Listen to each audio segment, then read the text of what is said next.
Welcome to our YouTube channel Nursing Knowledge Junction. Myself Ram Singh Rajput. Today we will discuss about diuretics.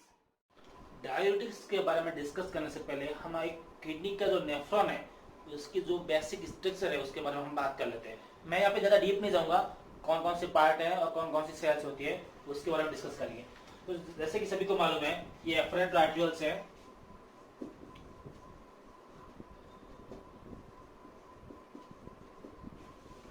यहाँ से जो blood renal blood supply होती है, ठीक है, और जो ब्लड आता है वो यहाँ पे क्या होता है, फिल्टर होता है। इसे हम ग्लोमेरुलस टफ्ट कहते हैं। क्या कहते हैं? Glomerulus tuft.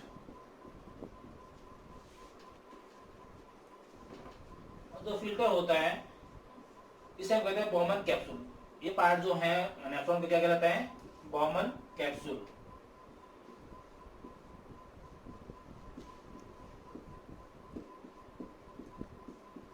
हम कह सकते हैं ये जो कंप्लीट पार्ट है वो कौन सा कहलाता है? Capsular part of the nephron. Capsular part of the nephron कहलाता है। और जो रिमेनिंग पार्ट है वो क्या कहलाता है? Tubular part. एक ट्यूब की जैसे स्ट्रक्चर है तो हम कहते हैं tubular part of the nephron. जो ट्यूबुलर पार्ट है इसके जो चार पार्ट होते हैं, या हम कह सकते हैं इनको हम चार पार्ट में डिवाइड किया गया है। फर्स्ट वन है पीसीटी। कौन सा है? Proximal convoluted tubules. Proximal convoluted tubules, हम शॉर्ट फॉर्म में पीसीटी भी कह सकते हैं। जितनी भी ट्यूबुलर स्ट्रक्चर है उन सभी के अंदर एपिथेलियल सेल्स पाई जाती है। कौन सी सेल्स पाई जाती हैं? एपिथेलियल लाइनिंग होती है।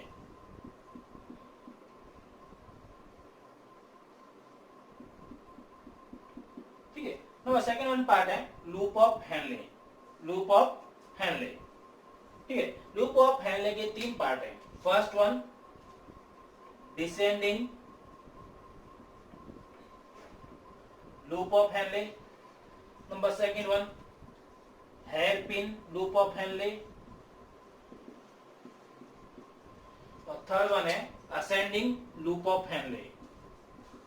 Ascending loop of Henle. Ascending loop of Henle में दो पार्ट होते हैं, एक thick column of ascending loop of Henle और सेकंड वन होते हैं thin column of loop of Henle या thin column of ascending loop of Henle. Next इसमें भी क्या होता है, सब में जितनी भी ट्यूबुलर स्ट्रक्चर है सब में एपिथेलियल सेल्स की लाइनिंग पाई जाती है। कंप्लीट ट्यूबुलर स्ट्रक्चर में एपिथेलियल सेल्स पाई जाती हैं। ठीक है। नेक्स्ट थर्ड वन पार्ट की बात करते हैं हम डीसीटी। थर्ड पार्ट कौन सा है? DCT, distal convoluted tubules.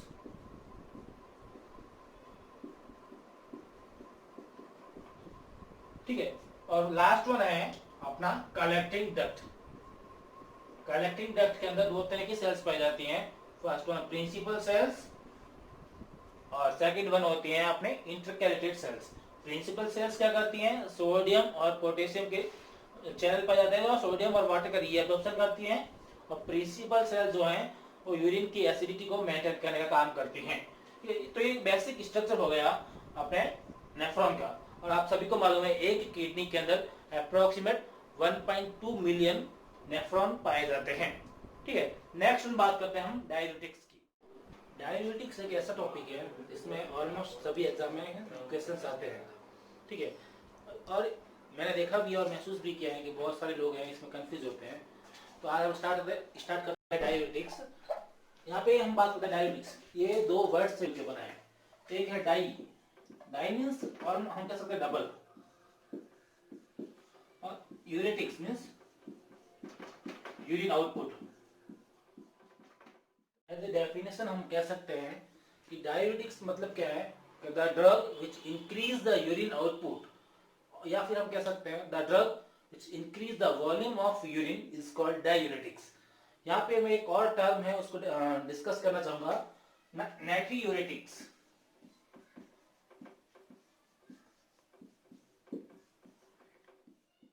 नाइट्रियूरेटिक्स मतलब क्या है कि ऐसी ड्रग जो कि यूरिन के साथ सोडियम का आउटपुट बढ़ा दे, या फिर हम कह सकते हैं the urinary output of sodium is increase, that is called natriuretics. ठीक है, अब बात करते हैं नॉर्मल यूरिन आउटपुट।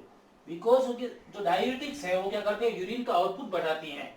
तो आउटपुट हमें नॉर्मल आउटपुट मालूम होना चाहिए। तो जैसे कि हम बात करते हैं फर्स्ट वन, तो जो नॉर्मल यूरिन आउटपुट है वो किस पे डिपेंड करता है, कार्डियक आउटपुट पे। और आप सभी को मालूम है कार्डियक आउटपुट कितना है, अप्रोक्सीमेट 5 लीटर पर मिनट। कितना है, 5 लीटर पर मिनट। अब जो कार्डियक आउटपुट है उसका अप्रोक्सीमेट 20% जो ब्लड सप्लाई है वो किसको होता है, किडनी का। तो हम कह सकते हैं यहाँ से 5 लीटर ब्लड है वो पर मिनट कार्डियक आउटपुट के रूप में बाहर निकलता है। उसका 20% जो ब्लड है वो किसको सप्लाई हो रहा है, किडनी को। मींस कार्डियक आउटपुट का 20% ब्लड जो है किडनी को आ रहा है। तो 20% हम कह सकते हैं अप्रोक्सीमेट 1000 ml। कार्डियक आउटपुट का 20% मींस 1 लीटर ब्लड जो है वो किडनी को सप्लाई हो रहा है। अब आप सभी को मालूम है कि किडनी के अंदर क्या होता है, जो प्लाज्मा प्रोटीन है और ब्लड सेल्स हैं वो फिल्टर नहीं हो पाती हैं, तो हम आपको मालूम होगा कि ब्लड के अंदर क्या होता है, 40% सेल्स होती है, 40% सेल्स होती है और 60% क्या होता है, प्लाज्मा, 60% प्लाज्मा होती है। तो हम कह सकते हैं कि जो यहाँ पे 1 लीटर पर मिनट ब्लड आया उसका 40% सेल्स आगे ट्रांसफर हो गई। अब जो 60% जो ब्लड है वो ग्लोमेरुलस में पहुंच रहे हैं। इस 60% जो प्लाज्मा या ब्लड का 20% जो है वो ग्लोमेरुलस से फिल्टर होता है। तो हम कह सकते हैं 600 ml का 20% जो है वो फिल्टर होता है, अप्रोक्सीमेट 120 ml। इसी 120 ml को हम कहते हैं GFR, glomerular filtration rate, 120 ml पर मिनट। ठीक है, अब बात करते हैं ये जो 120 ml है वो पर मिनट ग्लोमेरुलर या बोमन कैप्सूल से फिल्टर हो रहा है। इसका 99% जो है क्या होता है, रीएब्जॉर्प्शन हो जाता है। क्या होता है, reabsorption by the PCT, DCT, collecting duct और लूप ऑफ हेनले के द्वारा। सपोज हम इनको मानते हैं 100 ml, 100 ml में से 99% जो है क्या हो गया, रीएब्जॉर्ब हो गया। पीछे कितना बचा, 1%। हम कह सकते हैं 1 ml पर मिनट, 1 ml पर मिनट। तो हम देखा जाए 24 आवर्स में टोटल 1440 मिनट्स होते हैं। कितने होते हैं, 1440 मिनट्स। पर मिनट 1 ml यूरिन बन रहा है। तो अप्रोक्सीमेट हम कह सकते हैं 1440 ml पर डे या 24 आवर्स में यूरिन आउटपुट बनता है। हम 1.5 लीटर पर डे मान सकते हैं। 1.5 लीटर पर day is the normal urine output. अब यदि बात करते हैं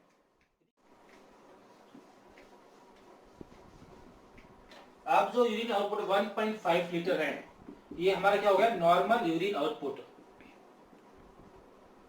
यदि urine output less than 400 ml per day है, less than 400 ml per day is called oliguria. Oliguria बहुत बार ये 1 क्वेश्चन पूछा जाता है एग्जाम में, ओलिगोयूरिया क्या है। Urine output less than 400 ml per day, कुछ बुक में 500 ml भी दे रखा है। ठीक है, और यदि urine output more than 2.5 litre पर डे है उसे हम कहते हैं पॉलीयूरिया। क्या कहते हैं, पॉलीयूरिया। अभी हम बात करते हैं classification of the diuretics. Diuretics को हमने 6 टाइप में क्लासिफाइड किया है, या हम कह सकते हैं डायूरेटिक्स जो है वो 6 टाइप्स की होती है। तो कौन कौन सी है उनके बारे में हम डिस्कस एक एक करके हम उसके बारे में एक्सप्लेनेशन करेंगे। नंबर फर्स्ट हम बात करते हैं carbonic anhydrase,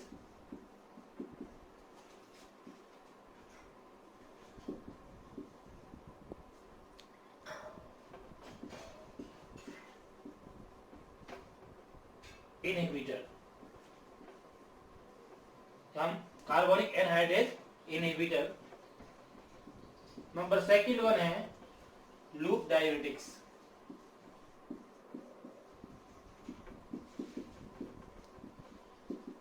number third one है थायाजाइड and its related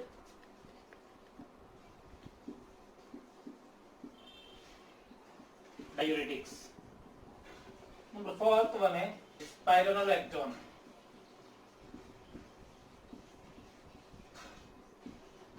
और fifth one है potassium sparing diuretics. Last one है ऑस्मोटिक डायरेटिक्स.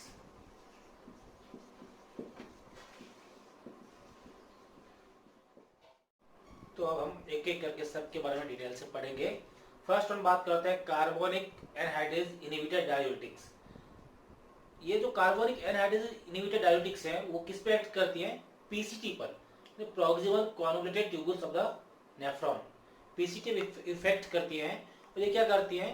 इसका एक ट्रांसपोर्टर प्रोटीन होता है, जो कहते हैं sodium proton counter transporter protein. उसी के क्या करती है? ब्लॉक कर देती है और अपना एक्शन जो इनहिबिट है, उसका जो एक्शन है काउंटर ट्रांसपोर्टर प्रोटीन का, उसके एक्शन को इनहिबिट करती है. एक तरह से कह सकते हैं माइल्ड डायरेटिक्स है. इसका इफेक्ट जो है मतलब हम कह सकते हैं थोड़ा कम आता है डायरेटिक्स के बारे में. फर्स्ट हम बात करते हैं कार्बोनिक एनहाइड्रेज इनहिबिटर. तो ये जो हमारा ब्लड सप्लाई है उसके साथ कहते हैं वाटर फिल्टर हो गया, सोडियम फिल्टर हुआ, SCO3 फिल्टर हो गया. अब बात करते हैं ये जो पीसीटी है इसकी जो दो साइड होती है सेल्स की. फर्स्ट वन एक साइड ये कहते हैं जो ल्यूमन की साइड है उसे हम कहते हैं ल्यूमिनल साइड. दूसरी साइड जो है उसे हम कहते हैं बेसोलेटरल साइड. कौन सी साइड है? बेसोलेटरल साइड.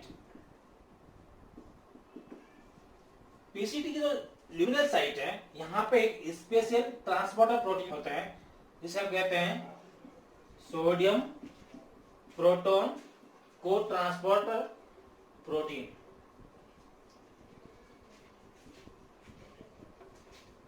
ये क्या करता है? प्रोटीन एक तरह से सोडियम और प्रोटॉन का काउंटर ट्रांसपोर्ट करता है. मींस जो ल्यूमेन के अंदर सोडियम है, जो फिल्टर सोडियम है, उसको जो सेल्स है उसके अंदर ट्रांसफर करता है और उसको अपोज क्या करते हैं? जो इंट्रासेलुलर फ्लूइड है वहां से एक प्रोटॉन का मॉलिक्यूल जो ल्यूमन में बाहर निकालता है. ये जो सोडियम फिल्टर होगा वो क्या होगा? इस ट्रांसपोर्टर प्रोटीन के द्वारा क्या होगा? सेल्स में आएगा. और इसके ऑपोजिट क्या होगा? एक जो प्रोटॉन का मॉलिक्यूल है वो क्या जाएगा? ल्यूमिनल फ्लूइड में जाएगा. ठीक है. अब दूसरी हम फर्स्ट वन तो एक हो गया sodium proton counter transporter protein. अब जो इसकी जो बेसोलेटरल साइट है, बेसोलेटरल साइट पे क्या होता है? सोडियम पोटेशियम एटीपेजेस होते हैं. जो नेफ्रॉन है उसकी जितनी भी सेल्स हैं, चाहे पीसीटी सेल्स की बात कर रहे हैं, चाहे lumen of group of Henle की सेल्स हैं, कलेक्टिंग डक्ट है या डीसीटी की सेल्स हैं, उन सभी सेल्स की जो बेसोलेटरल साइट है वहां पे क्या है? ये सोडियम पोटेशियम एटीपेजेस है वो डेकोरेटेड है. ठीक है. ये सोडियम पोटेशियम एटीपेजेस क्या करते हैं? 3 सोडियम के मॉलिक्यूल को सेल्स से बाहर फेंकते हैं. क्या करते हैं? 3 सोडियम के मॉलिक्यूल्स को सेल्स से बाहर फेंकते हैं और साथ ही साथ ये क्या करते हैं? 2 पोटेशियम के मॉलिक्यूल्स हैं तो उनको इंटरस्टिशियल स्पेस से इंट्रासेलुलर स्पेस में ट्रांसफर करते हैं. साथ ही साथ एक मॉलिक्यूल एटीपी को कंज्यूम करते हैं. इसलिए इसे कहते हैं सोडियम पोटेशियम एटीपेजेस. अब बात करते हैं SCO3 की. ये SCO3 हम कह सकते हैं एक तरह से बेसिक बेस है जो क्या करते हैं? एसिडिटी को कम करता है. ये जो फिल्टर होगा SCO3 ये क्या करेगा? ल्यूमन में आएगा और ल्यूमन में आके क्या करेगा? ये जो हाइड्रोजन आयन है इसके साथ क्या करेगा? रिएक्ट करेगा. क्या करेगा? रिएक्ट करेगा और क्या बनेगा? Carbonic acid. क्या बनेगा? Carbonic acid H2CO3. अब ये जो बेसोलेटरल साइट है यहाँ पे एक एंजाइम प्रेजेंट होता है. सॉरी, ये जो ल्यूमिनल साइट है यहाँ पे एक एंजाइम प्रेजेंट होता है जिसे हम कहते हैं कार्बोनिक एनहाइड्रेज एंजाइम. ये कार्बोनिक एनहाइड्रेज एंजाइम क्या करेगा? इस जो कार्बोनिक एसिड है इसको 2 पार्ट में डिवाइड कर देगा. एक बनेगा वाटर और दूसरा बनेगा कार्बन डाइऑक्साइड. कार्बन डाइऑक्साइड क्या करेगी? सेल्स के अंदर वो फ्रीली ट्रांसफर होती है. तो कार्बन डाइऑक्साइड क्या करेगी? वापस जाएगी सेल्स के अंदर और वाटर के साथ रिएक्ट करके क्या बनाएगी? H2CO3. H2CO3। H2CO3 वापस क्या करेगा, यहाँ पे एक और जो इंटरसेलुलर कार्बनिक एनहाइड्रेज एंजाइम होता है वो क्या करेगा, H2CO3 को हाइड्रोजन आयन और हम कह सकते हैं SO3 में डिवाइड कर देगा। और ये SO3 क्या होगा, वापस जो इंटरस्टिशियल स्पेस है उसमें ट्रांसफर हो जाएगा। और ये H+ क्या होगा, वापस जो सोडियम प्रोटॉन को ट्रांसपोर्टर प्रोटीन है उसके द्वारा एक्सचेंज होता रहेगा। अब क्या करते हैं, यहाँ पे थोड़ा बहुत ज्यादा मिक्स हो गए हैं, तो हम क्या करते हैं, जो ये जो SO3 और जो रिएक्शन है वो मैं साइड में बात एक्सप्लेन कर लेता हूँ।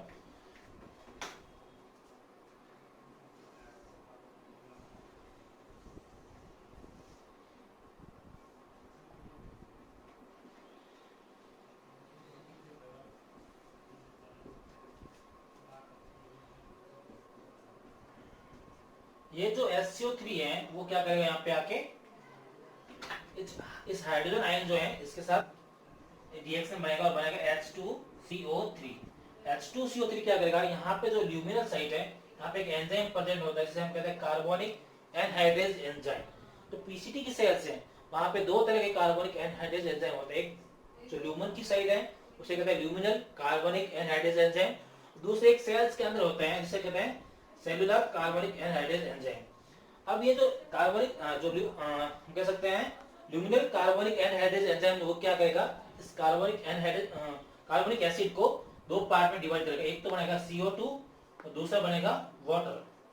तो ये CO2 क्या करेगी, वापस सेल्स के अंदर एंटर होगी, CO2 क्या करेगी, वापस सेल्स के अंदर एंटर होगी और वाटर के साथ रिएक्ट करेगी, वाटर मॉलिक्यूल के साथ क्या करेगी, रिएक्ट करेगी और क्या बनाएगी, again H2CO3।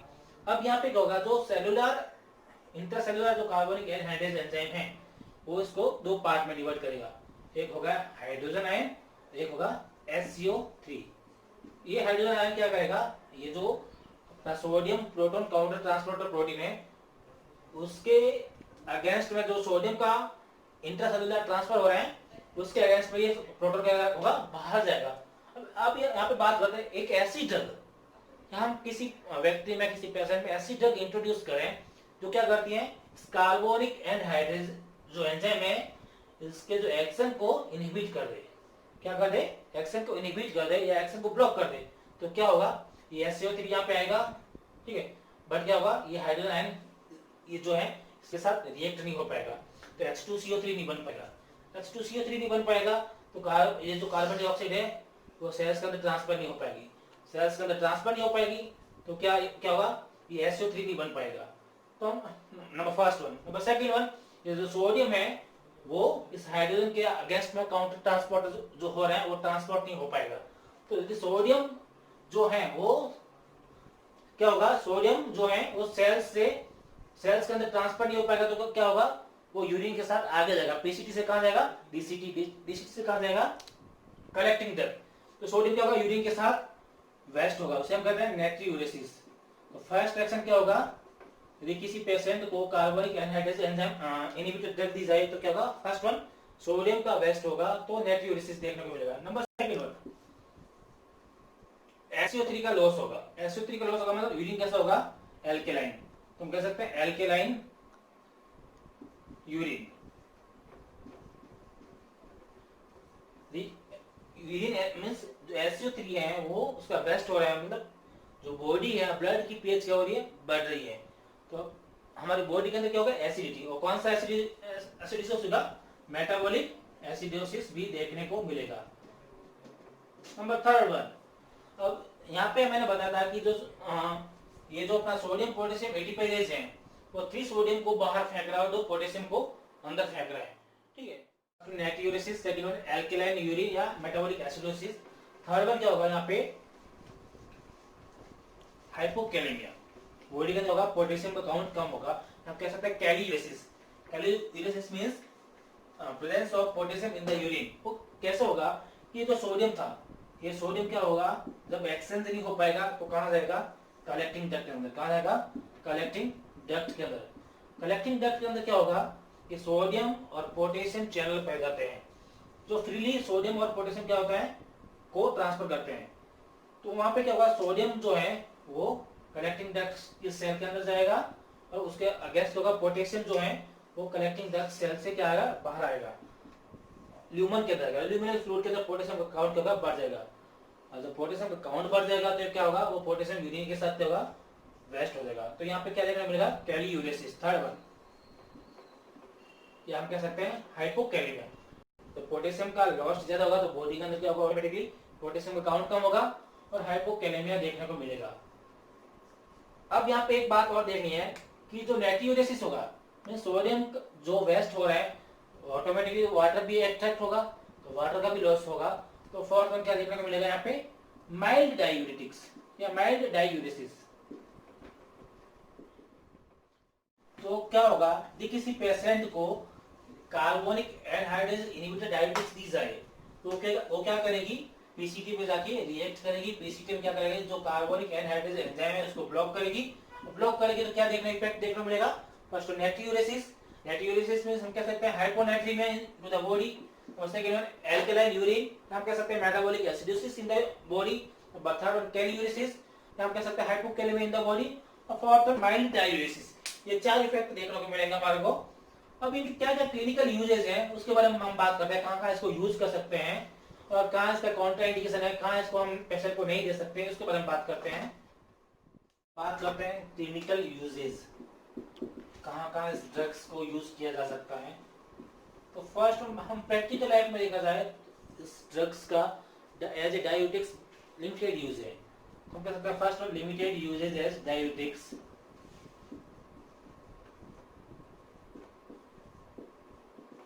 Number second one, in glaucoma, बहुत बार एग्जाम में पूछा जा चुका है question, which diuretics drug is used in glaucoma is एसिटाजोमाइड, या हम कह सकते हैं कार्बोनिक एनहाइड्रेज इनहिबिटर। ये क्या करती हैं, इंट्राओक्यूलर जो प्रेशर है उसको कम करती हैं। क्या करती हैं, इंट्राओक्यूलर प्रेशर्स को कम करती हैं। यदि एग्जाम्पल पूछा जाए तो डायमॉक्स, एक टैब आती है टैब डायमॉक्स 100 mg, वो दी जाती है। तो सेकंड वन यूज हो गया in glaucoma. Third one in epilepsy, in epilepsy. ये जो कार्बोनिक एनहाइड्रेज इनहिबिटर ड्रग्स हैं तो हम कह सकते हैं एसिटाजोलामाइड,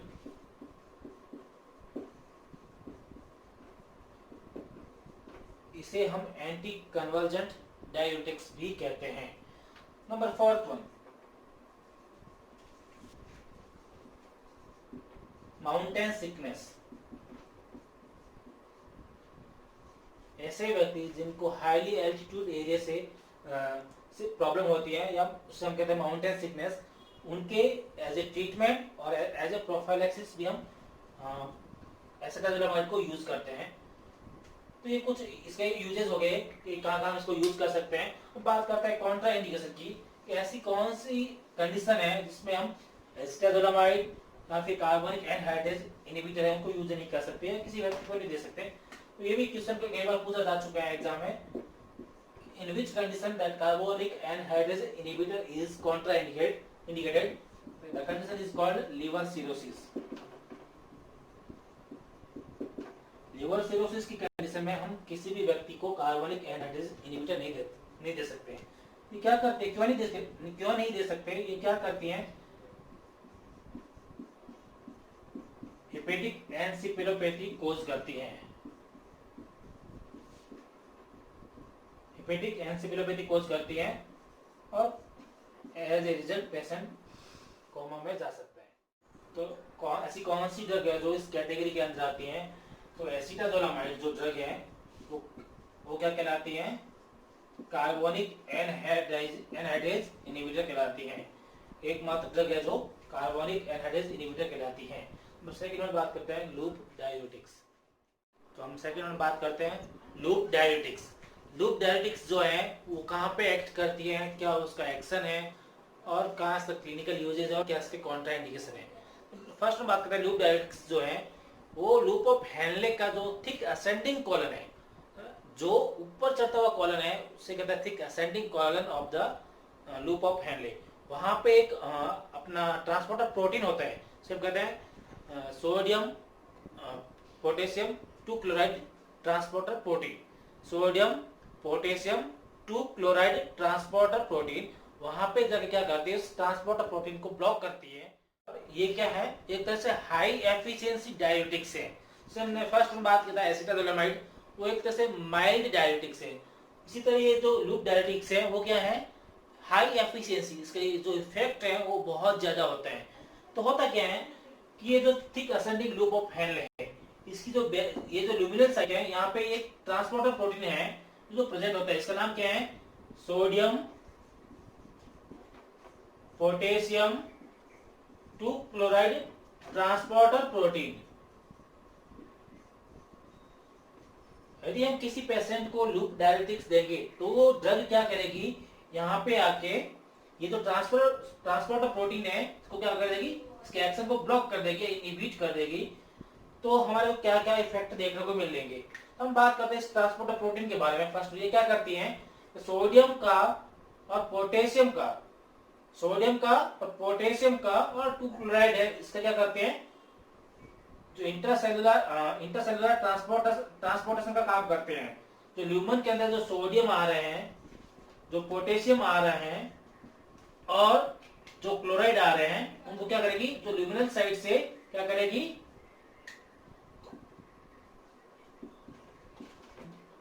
ल्यूमिनल साइड से जो इंट्रासेलुलर ट्रांसफर करेगा काम करते हैं। यहाँ पे एक और चीज है कि यहाँ पे जो है ना पोटेशियम चैनल्स प्रेजेंट होते हैं। इसके जो ल्यूमिनल साइड है यहाँ पे पोटेशियम चैनल्स प्रेजेंट होते हैं। तो यहाँ से जो पोटेशियम जो इंटरसेलुलर ट्रांसफर हुआ है वो फ्रीली क्या होता है, यहाँ से वापस जो ल्यूमिनल साइट है या ल्यूमन के जो फ्लूइड है उसके अंदर आ जाता है। तो यहाँ पे जो क्या होता है कि हमेशा जो ये जो ल्यूमन है, thick ascending loop of Henley, यहाँ पे हमेशा इलेक्ट्रोपॉजिटिविटी मेंटेन होती है, इलेक्ट्रोपॉजिटिविटी मेंटेन होती है। ठीक है, तो जो दूसरे पॉजिटिव डाइवेलेंट है, जैसे कि कैल्शियम ले लें हम, जैसे कि कैल्शियम या फिर मैग्नीशियम, ये जो जब फिल्टर होके फ्लूइड के साथ आएंगे ये लूप ऑफ हेनले में, तो बिकॉज ऑफ इलेक्ट्रोपॉजिटिविटी ये आगे ट्रांसफर नहीं हो पाएंगे। तो क्या होगा, ये जो कैल्शियम और मैग्नीशियम है, ये तो दो सेल्स है, एक ये सेल्स होगी, एक सेकेंडरी सेल्स होगी, इनके बीच का जो स्पेस है, कैल्शियम एंड मैग्नीशियम क्या होगा, इनके जो बीच का स्पेस है, इस स्पेस से फ्रीली क्या होगा, इंटरस्टिशियल स्पेस के अंदर ट्रांसफर हो जाएगा। क्या होगा, ये जो कैल्शियम और मैग्नीशियम है, दो सेल्स के बीच का जो स्पेस है, स्पेस से फ्रीली क्या होगा, इंटरस्टिशियल जो फ्लूइड है उसमें ट्रांसफर हो जाएगा, और यहाँ इंटरस्टिशियल फ्लूइड से वापस होगा ब्लड के अंदर रीअब्जॉर्ब हो जाएगा। ठीक है, इस प्रकार के ट्रांसपोर्ट को हम क्या कर रहे हैं, पैरासेलुलर ट्रांसपोर्टेशन, पैरासेलुलर ट्रांसपोर्टेशन। अब क्या होगा, यदि किसी पेशेंट को लूप डायरेटिक्स दी जाए तो क्या होगा, ये जो जब ब्लॉक हो जाएगा तो सोडियम का ट्रांसफर नहीं हो पाएगा, सोडियम क्या होगा, आगे जाएगा और कहां जाएगा, कलेक्टिंग डक्ट में मिलेगा। फर्स्ट वन जो सोडियम कलेक्टिंग डक्ट के अंदर जाएगा तो यूरिन के साथ क्या होगा, बाहर निकल जाएगा। तो वहां पे क्या देखने को मिलेगा, नेट्रीयूरेसिस। क्या देखने को मिलेगा, नेट्रीयूरेसिस, या हम कह सकते हैं hyponatraemia into the body.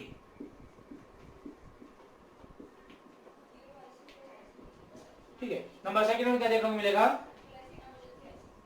डाईयूरेसिस। Sodium जब निकलेगा तो उसके साथ वाटर भी बाहर निकलेगा। नंबर थर्ड वन, पोटेशियम जो है वो भी नहीं हो पाएगा इंटरसेलुलर ट्रांसपोर्टेशन। तो यहाँ पे क्या देखने को मिलेगा, थर्ड वन कैलीयूरेसिस, कैलीयूरेसिस।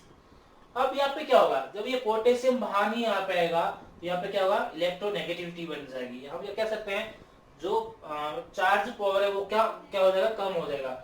तो ये जो कैल्शियम और मैग्नीशियम है वो क्या करेंगे, कंसंट्रेशन ग्रेडियंट को मेंटेन करने के लिए यहाँ से इंटरसेलुलर ट्रांसफर न होकर के क्या होगा, आगे की तरफ बढ़ेगा, तो डीसीटी और कलेक्टिंग डक्ट की तरफ जाएगा। तो क्या देखना मिलेगा, थर्ड फोर्थ वन कैल्सीयूरेसिस। क्या देखने मिलेगा, calciuresis means presence of calcium within the urine. और बॉडी के अंदर क्या देखने मिलेगा आपको, हाइपोकैल्सीमिया।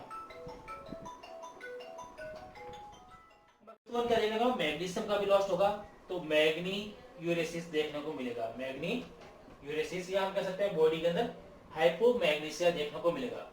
अब ये सब सोडियम पोटेशियम कहाँ रहेंगे, कलेक्टिंग डक्ट के अंदर, तो वहाँ पे सेम प्रोसेस स्टार्ट होगा। सोडियम का कलेक्टिंग डक्ट के अंदर एब्जॉर्प्शन होगा और पोटेशियम और ज्यादा बाहर आएगा, तो वहाँ पे क्या देखने को मिलेगा, कैलियोलिसिस देखने को मिलेगा। ये हो गया इफेक्ट ऑफ लूप डायलिटिक्स। अब बात करते हैं कौन कौन से ऐसे मेडिसिन है जो लूप डायलिटिक्स कैटेगरी के अंदर आती हैं। लूप डायलिटिक्स के अंदर दो तरह के डेरिवेटिव्स आते हैं। फर्स्ट वन है सल्फोमोइल डेरिवेटिव्स, सल्फोमोइल डेरिवेटिव्स, और सेकंड वन है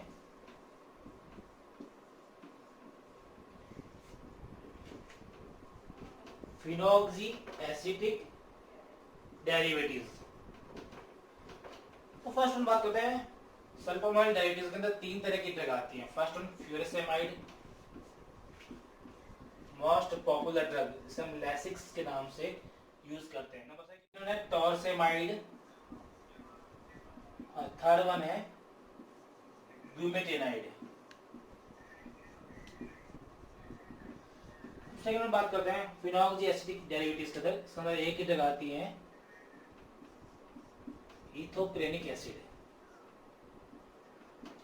इथोक्रेनिक एसिड। यहाँ पे एक क्वेश्चन पूछा जाता है एग्जाम के अंदर, what is the side effect of ethacrynic acid, what is the side effect of ethacrynic acid. तो इसका आंसर होगा डेफनेस या हियरिंग लॉस, क्योंकि इथोक्रेनिक एसिड जो है वो ऑटोटॉक्सिक है, तो उस पेशेंट के अंदर डेफनेस या हियरिंग लॉस देखने को मिलेगा। अब बात करते हैं कॉन्ट्रा इंडिकेशंस, लूप डायलिटिक्स के क्या क्या कॉन्ट्रा इंडिकेशंस हैं।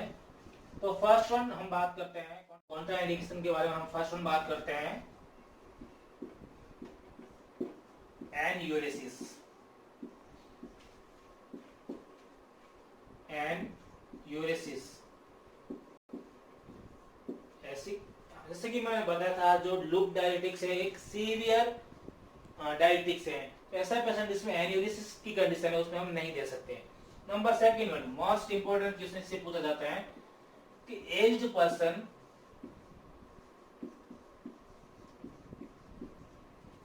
With osteoporosis, aged persons with osteoporosis, कभी कभी एग्जाम में क्या पूछा जाता है कि ऐसी कौन सी कंडीशंस हैं जिसमें हम लूप डायलिटिक्स नहीं दे सकते हैं। वहां पे यदि ऑस्टियोपोरोसिस है तो आपका करेक्ट आंसर होगा, या फिर एज्ड पर्सन्स है उसके लिए लेस सुटेबल ड्रग है। क्यों, इसको हम डिटेल में बताते हैं। जैसे कि मैं बताया था जब क्या होगा लूप डायलिटिक्स देंगे तो क्या होगा, जो sodium potassium two chloride transporter protein है वो ब्लॉक हो जाएगा, तो कैल्शियम क्या होगा, लॉस्ट होगा। कैल्शियम का लॉस्ट होगा तो क्या होगा, बॉडी के अंदर हाइपोकैलेमिया होगा, हाइपोकैलेमिया होगा तो क्या होगा, जो पैराथायरॉइड हार्मोन ग्लैंड है वो एक्टिवेट होगी और पीटीएच हार्मोन, पैराथायरॉइड हार्मोन को सीक्रेट करेगी। पैराथायरॉइड हार्मोन क्या करेगा, ऑस्टियोक्लास्ट स्टार्ट करेगा। ऑस्टियोक्लास्ट होगा तो मतलब क्या होगा, जो बोन से जो कैल्शियम है उसका रिजॉर्प्शन शुरू हो जाएगा। और वैसे भी पेशेंट एज्ड पर्सन है उसमें कैल्शियम का रिजॉर्प्शन ज्यादा बढ़ जाएगा, तो क्या देखने को मिलेगा, ऑस्टियोपोरोसिस देखने को मिलेगा। ठीक है, तो अभी हम बात करते हैं third one thyroid and its related diuretics. तो थायराइड जो डायलिटिक्स है वो कहाँ पे एक्ट करती है, सेल्स ऑफ डीसीटी पे, डिस्टल कॉन्वोल्यूटेड ट्यूबल्स जो सेल्स है वहां पे एक्ट करती है।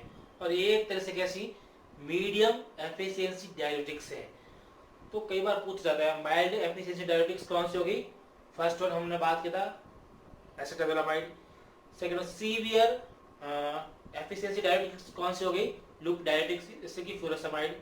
थर्ड वन ये जो है थायराइड है वो कैसी है, मीडियम एफिशिएंसी डायलिटिक्स। ये क्या करती है, जो पीसीटी की जो सेल्स है वहां पे एक ट्रांसपोर्टर प्रोटीन होता है जिसे कहते हैं सोडियम क्लोराइड सिम ट्रांसपोर्टर या सोडियम क्लोराइड को ट्रांसपोर्टर प्रोटीन, उसको जाके क्या करती है, ब्लॉक करती है और सोडियम और क्लोराइड का जो ट्रांसपोर्टेशन है उसको रोक देती है। तो हम बात करते हैं यहाँ पे देखो ये सेल जो है किसकी है, डीसीटी की जो सेल्स हैं ये इसमें हम ये क्या है, सोडियम क्लोराइड सिम ट्रांसपोर्टर हैं।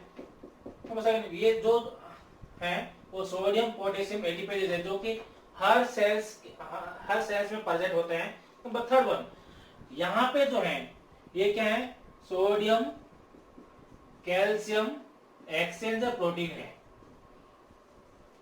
जो सेल्स ऑफ डीसीटी है वहां पे एक sodium calcium exchanger protein present होते हैं जो बेसिलेटरल साइट है। और फोर्थ में बात करते हैं, ये जो लिमिनल साइट है यहाँ पे एक कैल्शियम चैनल प्रेजेंट होता है। ठीक है, तो ये क्या करते हैं, जो सोडियम क्लोराइड आया है लिमिनल फ्लो के साथ क्या है, सोडियम क्लोराइड आया है, उन्हें क्या करेगा, सोडियम को और क्लोराइड को क्या करेगा, अंदर की तरफ मतलब ल्यूमिनल फ्लूइड से इंट्रासेल्युलर फ्लूइड में ट्रांसपोर्टेशन का काम करता है। नंबर सेकंड, ये सोडियम क्या होगा, ये जो एटीपेजेज हैं सोडियम पोटेशियम एटीपेजेज, इसके द्वारा क्या होगा, अपना जो इंटरस्टिशियल फ्लूइड है उसके अंदर ट्रांसपोर्टेशन होता है। अब यहाँ पे जो क्या है, जो कि ये कैल्शियम चैनल जो है वो क्या करेंगे, जो ल्यूमिनल फ्लूइड में से जो कैल्शियम है तो उसको क्या करेंगे, इंट्रासेल्युलर ट्रांसपोर्टेशन का काम करते हैं। और ये जो कैल्शियम है क्या होगा, ये सोडियम कैल्शियम एक्सचेंजर है, यहाँ से क्या होगा, ये कैल्शियम ल्यूमिनल इंटरस्टिशियल फ्लूइड में जाएगा और इसके एक्सचेंज में क्या होगा, एक मॉलिक्यूल सोडियम का अंदर आएगा। एक मॉलिक्यूल क्या होगा, सोडियम का इंटरस्टिशियल फ्लूइड से इंट्रासेल्युलर फ्लूइड में आएगा। और ये सोडियम क्या होगा, वापस सोडियम पोटेशियम फॉर्म एटीपेजेस के द्वारा बाहर निकल जाएगा या इंटरस्टिशियल फ्लूइड में, इंटरस्टिशियल फ्लूइड से वापस क्या होगा, ब्लड के अंदर रीअब्सॉर्ब हो जाएगा। ठीक है, अब यदि ऐसा कोई पेशेंट, यदि हम पेशेंट को ऐसी कोई ड्रग दे जो ये सोडियम क्लोराइड सिम ट्रांसपोर्टर है, इसको क्या कर दे, ब्लॉक कर दे, तो क्या होगा, ये सोडियम और क्लोराइड को क्या होगा, इंट्रासेल्युलर जो इंट्रासेल्युलर ट्रांसपोर्टेशन है वो नहीं हो पाएगा। इंट्रासेल्युलर ट्रांसपोर्टेशन नहीं हो पाएगा तो क्या होगा, ये जो सोडियम है वो सोडियम अंदर की तरफ नहीं जा पाएगा। अंदर की तरफ नहीं जा पाएगा तो क्या होगा, कैल्शियम और सोडियम क्या होगा, डीसीटी से क्या जाएगा, कलेक्टिंग डक्ट के अंदर, तो कलेक्टिंग डक्ट से क्या होगा, यूरिन के साथ बाहर निकल जाएगा। तो क्या देखने मिलेगा, नेट्रियूरेसिस या फिर हाइपोनेट्रीमिया। नंबर सेकंड, क्लोराइड भी नहीं जा पाएगा तो क्या देखने को मिलेगा, decrease chloride level in the body, decrease chloride level in the body. अब थर्ड वन देखिए, जब क्या होगा कि ये जो क्लोराइड है वो नहीं जा पाएगा तो यहाँ पे क्या होगा, इलेक्ट्रोनेगेटिविटी बढ़ जाएगी। क्या होगी, इलेक्ट्रोनेगेटिविटी बढ़ जाएगी। इलेक्ट्रोनेगेटिविटी बढ़ जाएगी तो क्या होगा, ये पोटेशियम जो है वो इंटरस्टिशियल स्पेस से कहाँ आएगा, इंट्रासेल्युलर में आएगा। इंट्रासेल्युलर से क्या होगा, फिर जाएगा कहाँ पे, ल्यूमिनल फ्लूइड में, to maintain the concentration gradient. अब ये जो पोटेशियम को यहाँ पे आने के लिए क्या है, दो मॉलिक्यूल पोटेशियम के आएंगे तो तीन मॉलिक्यूल सोडियम के जाएगा और एक एटीपी मॉलिक्यूल कंज्यूम होगा। जैसे कि मैंने आपको फर्स्ट बताया था कि ये सोडियम पोटेशियम एटीपेजेस क्या करता है, तो यहाँ पे सोडियम जो है इंट्रासेल्युलर फ्लूइड में कम है, वैसे भी क्योंकि ये जो चैनल है वो ब्लॉक हो गए तो क्या होगा, तो मोर एंड मोर कैल्शियम का यहाँ से एब्जॉर्प्शन होगा। तो कैल्शियम का एब्जॉर्प्शन होकर क्या जाएगा, इंटरस्टिशियल स्पेस में, इंटरस्टिशियल स्पेस है वहां से क्या होगा, सोडियम आएगा। ठीक है, तो क्या होगा, बॉडी के अंदर क्या होगा, कैल्शियम का लेवल बढ़ जाएगा। तो क्या देखने को मिलेगा, हाइपर कैल्सीमिया। क्या देखने को मिलेगा, hyper calcaemia. Number fourth one क्या देखने को मिलेगा, यहाँ पे डायूरेसिस। कौन सा, मीडियम डायूरेसिस देखने को मिलेगा। तो हम कह सकते हैं यहाँ पे टोटल 4 चीजें हमने आपको बताई। First one diuresis medium, number second one natriuresis या hyponatremia, number third one decrease chloride level into the body, number fourth one hypercalcemia, क्योंकि जो कैल्शियम का रिजर्प्शन क्या होगा, यहाँ पे बढ़ जाएगा। नंबर फिफ्थ वन क्या देखने को मिलेगा, ये जो क्लोराइड का काउंट बढ़ रहा था, उसकी जो इलेक्ट्रोनेगेटिविटी बढ़ रही थी, इसको काउंटरैक्ट करने के लिए जो पोटेशियम बाहर आ रहा था, वो पोटेशियम भी क्या होगा, यहाँ पे कहाँ जाएगा, कलेक्टिंग डक्ट में, और कलेक्टिंग डक्ट से कहाँ जाएगा, यूरिन आउटपुट के साथ। तो क्या देखने को मिलेगा यहाँ पे, कैलीयूरेसिस, या फिर हम कह सकते हैं हाइपोकैलेमिया इनटू द बॉडी। यहाँ पे एक इंपॉर्टेंट क्वेश्चन पूछा जाता है, वो क्या है, हाइपरग्लाइसेमिया। हाइपरग्लाइसेमिया भी देखने को मिलेगा। क्यों देखने को मिलेगा, यदि कोई पेशेंट जो है वो लॉन्ग टर्म थायराइड थेरेपी पे है तो उस पेशेंट के अंदर क्या होगा, जो इंसुलिन रिलीज है वो क्या हो जाएगा, कम हो जाएगा। तो beta cells of the pancreas है, वहां से इंसुलिन का रिलीज क्या हो जाएगा, कम हो जाएगा। पेशेंट के अंदर हाइपरकैल्सीमिया देखने को मिलेगा। तो ऐसी कौन कौन सी मेडिसिन है जो थायराइड कैटेगरी के अंदर आती है? तो थायराइड के अंदर दो तरह की मेडिसिन है। फर्स्ट बेंजोथायराइड, इसे हम कहते हैं थायराइड। दूसरी है थायराइड लाइक ड्रग्स, ये हम कहते हैं उसकी तरह हेट्रोसाइक्लिक ड्रग है। तो बेंजोथायराइड के अंदर फर्स्ट में आती है हाइड्रोक्लोरोथायराइड, नंबर सेकंड वन है बेंजोथायराइड, नंबर थर्ड वन है हाइड्रोफ्लूमेथायराइड और फोर्थ वन है क्लोपेमाइड। नंबर सेकंड वन जो है थायराइड लाइक ड्रग्स के अंदर, इसके अंदर तीन तरह की ड्रग आती है। First one chlorthalidone, number second metolazone, number third one indapamide. अब यहाँ पे एक बात और बताना मैं चाहूंगा आपको कि जो लूप डायरेटिक्स है और थायराइड डायरेटिक्स है, इसके बीच में क्या डिफरेंस है मेन? तो लूप डायरेटिक्स जो है वो क्या है? कैल्शियम वेस्टिंग ड्रग है। क्या है?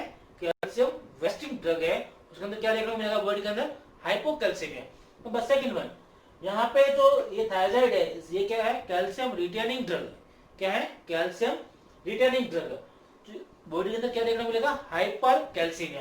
तो इसका क्लिनिकल यूज की बात करें थायराइड की, तो ऐसे पेशेंट जिसके अंदर इडियोपैथिक हाइपरकैल्सीमिया देखने को मिलता है, उस पेशेंट के एज ए ट्रीटमेंट हम क्या थायराइड को क्या कर सकते हैं? यूज कर सकते हैं।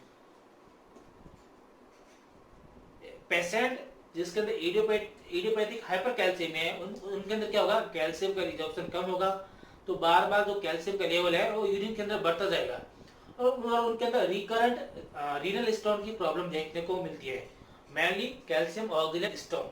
तो ऐसे पेशेंट एज ए ट्रीटमेंट हम क्या करते हैं? थायराइड थेरेपी देते हैं। उससे क्या होगा कि जो ल्यूमन के अंदर यूरिन के अंदर से क्या जो कैल्शियम का है फौरी एब्जॉर्प्शन बढ़ जाएगा और रीनल स्टोन जो है, रिकरेंट रीनल स्टोन है, उसको ट्रीट करने में आपको हेल्प मिलेगी। Number second one, patient with osteoporosis.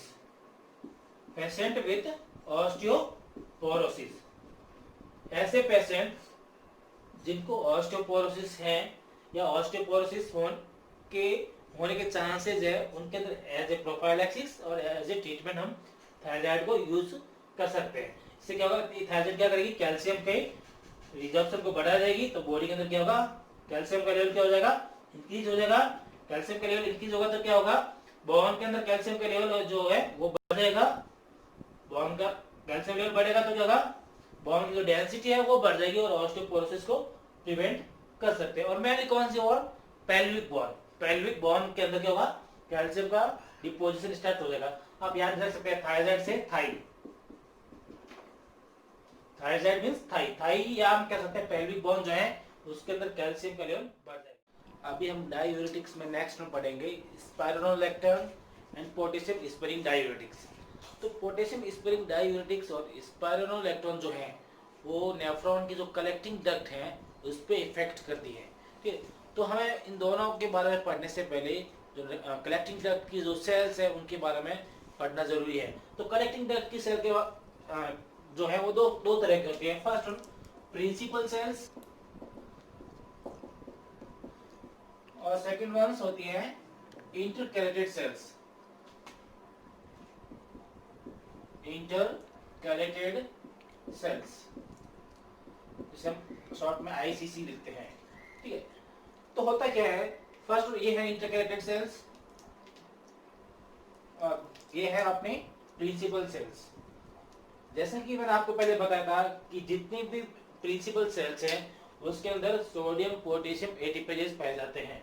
ये क्या करते हैं? एक एटीपी मॉलिक्यूल को कंज्यूम करते हैं और तीन सोडियम के जो मॉलिक्यूल्स हैं, तीन सोडियम के मॉलिक्यूल को इंट्रासेलुलर फ्लूइड से जो इंटरस्टिशियल फ्लूइड है वहां पे बाहर फेंकने का काम करते हैं।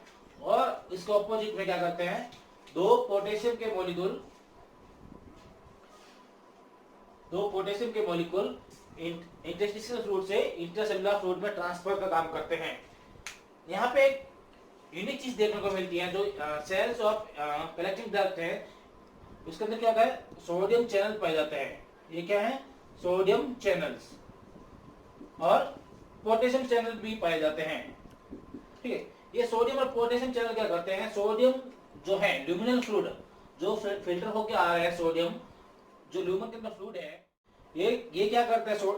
जो अपने प्रिंसिपल सेल्स हैं कलेक्टिंग डक्ट की, उसके अंदर जो सोडियम चैनल पाए जाते हैं, ये सोडियम को क्या करते हैं? ल्यूमिनल फ्लूइड से इंट्रासेलुलर फ्लूइड में ट्रांसफर करते हैं। और ये सोडियम क्या होता है, सोडियम पोटेशियम एडिपेजेस से इंटरस्टिशियम में ट्रांसफर हो जाते हैं।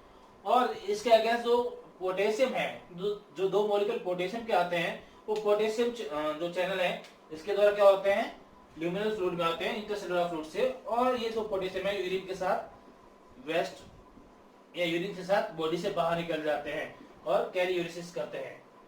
ये है normal physiology of principal site of collecting duct. यदि ऐसी मेडिसिन दी जाए तो सोडियम चैनल जो है प्रिंसिपल सेल की जो ल्यूमिनल साइट है उसको ब्लॉक कर दे, तो क्या होगा, सोडियम का ल्यूमिनल फ्लूइड से इंट्रासेलुलर ट्रांसफर नहीं हो पाएगा।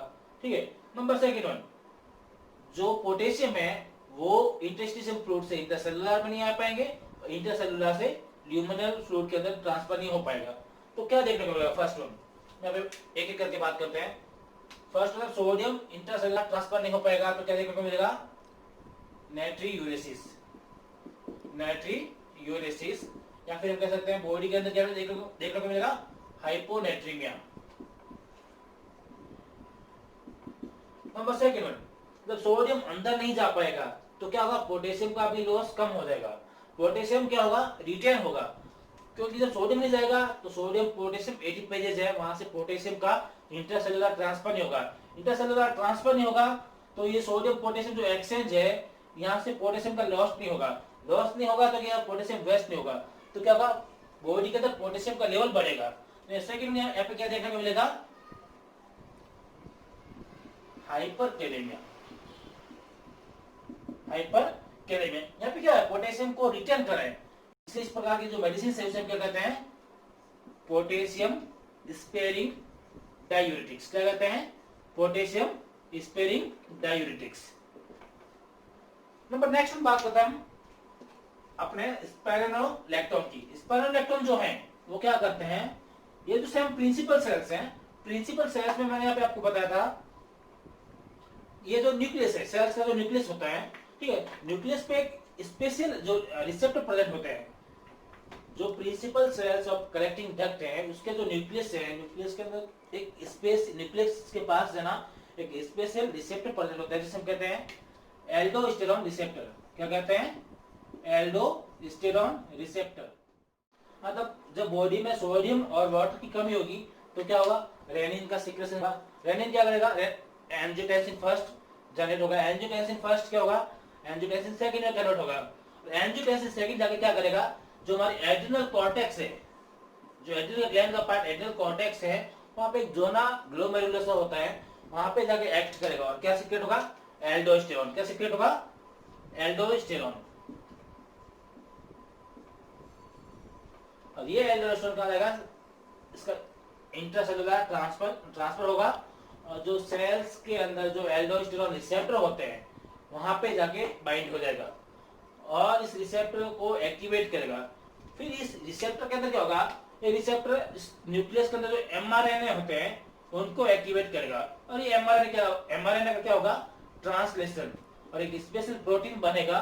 उस प्रोटीन का नाम है एल्डोस्टेरोन इंड्यूस्ड प्रोटीन। और ये प्रोटीन क्या करते हैं, ये जो सोडियम चैनल है, जो luminal site of the principal cells of the collecting duct है, उसके साइड पे जो सोडियम चैनल्स है उनको और ज्यादा एक्टिवेट करेगा। नंबर सेकंड वन, जो इनएक्टिव चैनल्स हैं, जो अपने सेलुलर फ्लूइड के अंदर इनएक्टिव चैनल्स है उनको क्या करेगा, एक्टिवेट करेगा। नंबर थर्ड वन क्या करेगा, सिंथेसिस करेगा, और ज्यादा चैनल्स को सिंथेसिस करेगा ताकि ज्यादा से ज्यादा जो सोडियम ल्यूमिनल फ्लूइड में है उसका इंटरसेलुलर ट्रांसफर हो सके। ये नॉर्मल फिजियोलॉजी है। तो क्या होगा, ज्यादा सोडियम अंदर जाएगा, जो ल्यूमिनल फ्लूइड है वहां से इंटरसेलुलर सोडियम का ट्रांसमिशन क्या हो जाएगा, ज्यादा हो जाएगा, मोर पोटेशियम लॉस होगा।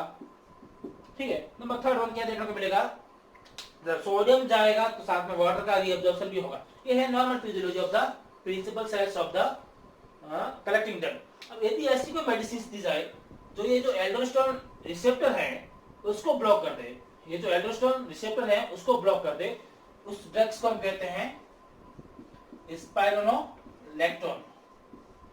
स्पाइरोनोलैक्टोन ये ड्रग क्या करेगी, ये जो एल्डोस्टेरोन रिसेप्टर है वहां पे जाके बाइंड हो जाएगी और एल्डोस्टेरोन के जो बाइंडर्स हैं, रिसेप्टर्स हैं, उसको ब्लॉक कर देगी। तो क्या होगा, सोडियम का सोडियम का जो ट्रांसमिशन नहीं हो पाएगा, पोटेशियम का जो बाहर की तरफ ट्रांसमिशन हो रहा था वो नहीं हो पाएगा, और यहाँ पे क्या होगा, वाटर का रीअब्जॉर्प्शन नहीं हो पाएगा। ठीक है, तो क्या देखने को मिलेगा, फर्स्ट वन हाइपोनेट्रीमिया। क्या देखने को मिलेगा, हाइपोनेट्रीमिया, क्योंकि सोडियम का लॉस हो रहा है। ठीक है, हाइपरकैलेमिया, हाइपरकैलेमिया क्या हो रहा है, पोटेशियम का लॉस कम हो रहा है। नंबर थर्ड वन डाइयूरेसिस, ये तीन इफेक्ट देखने को मिलेंगे। अब यहाँ पे क्या होता है, एक क्वेश्चन पूछा जाता है कि यहाँ पे जो प्रिंसिपल सेल्स हैं वो तो सोडियम और पोटेशियम का, ठीक है, एब्जॉर्प्शन को कंट्रोल करती है, बट यहाँ पे जो इंटरकैलेटेड सेल्स है इसका क्या यूज है, तो इसका यूज ये है कि जब सोडियम है, यदि ये सोडियम जो चैनल है वो ब्लॉक हो गया, क्या हो गया, ब्लॉक हो गया, तो सोडियम का क्या होगा, लॉस होगा। लॉस होगा तो यहाँ पे क्या होगी, इलेक्ट्रोनेगेटिविटी जनरेट हो जाएगी। क्या होगी, इलेक्ट्रोनेगेटिविटी जनरेट हो जाएगी, क्योंकि जो ये कैटायंस है वो लॉस हो रहा है। ठीक है, तो यहाँ पे इलेक्ट्रोनेगेटिविटी जनरेट होगी। तो ये प्रिंसिपल सेल्स क्या करते हैं, ये जो है ये है प्रोटॉन चैनल। क्या है, प्रोटॉन चैनल। ठीक है, ये क्या करेगी, इंटरकनेक्टेड सेल्स प्रोटॉन आयन को ल्यूमिनल फ्लूइड में ट्रांसफर करेगी to maintain the electrical gradient. ठीक है, तो यहाँ पे क्या होगा, एस प्लस आयन आपको मालूम है सभी को एसिडिटी को इंडिकेट करता है। तो यदि हम किसी पेशेंट को पोटेशियम स्परिंग डायलिटिक्स देते हैं तो उस पेशेंट का यूरिन वो कैसा होगा, एसिडिक यूरिन। कैसा होगा, एसिडिक यूरिन। तो बॉडी के अंदर क्या होगा, एल्केलोसिस देखने को मिलेगा। ठीक है, ये था हमारा स्पाइरोनोलैक्टोन और पोटेशियम स्परिंग डायलिटिक्स। नेक्स्ट हम बात करते हैं ऑस्मोटिक डायलिटिक्स की। आप सभी को मालूम होगा ऑस्मोटिक डायलिटिक्स के अंदर आता है मैनिटोल स्पेशली।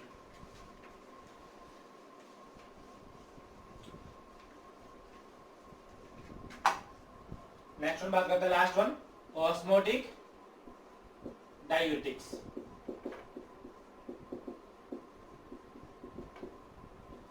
हम स्पेशली कह सकते हैं, हम बात करते हैं मैनिटोल की।